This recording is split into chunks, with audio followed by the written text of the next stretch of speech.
今天我们来了建那个工厂子，这也是做鞋子的，在温州的这边，他是老板的女儿，他是曼德拉国的大老板。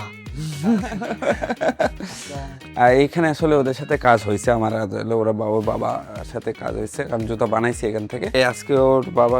ছুটিতে আছে যা ওদের দেখালো বেশি কিছু জানে না ইংলিশও কম পারে বাট ও কাস্টমাইজ করতে এক্সপার্ট আমি কিছু কাস্টমাইজ অর্ডার দিয়ে গেলাম যে এরকম জুতো আমার এই টাইপ লাগবে তো কাস্টমাইজ এক্সপার্ট অ্যাকচুয়ালি আমি এখন চায়নার এমন একটা জায়গায় আছি যেটা জুতার ব্যবসায়ীদের জন্য একটা স্বর্গরাজ্য বলা যায় সেটা ইউতেও না গংজু না যারা আপনারা বিজনেস করার জন্য চায়না আসেন আর আমি শিওর যে এখানে আসেন নাই কেউ মোস্ট অফ দ্য পাবলিক জানে না এটা কোন জায়গা তো এই জায়গাতে আসলে জুতার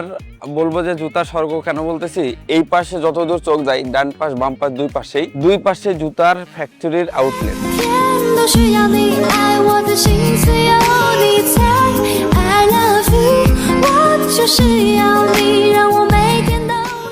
এই জায়গাটাতে জুতা যদি আপনি নতুন মডেল চান নতুন ডিজাইন চান তাহলে এইখানে আসতে হবে এটা কিন্তু চায়নার মধ্যে না ইউতে না গংজুতে তাহলে এটা কোথায় এটা আসলে ইউ থেকে প্রায় আমরা 3 ঘন্টা ড্রাইভ করে আসলাম এটা 250 কিলোমিটার দূরে এটা ওয়েনজু শহর বলে এইখানে আছি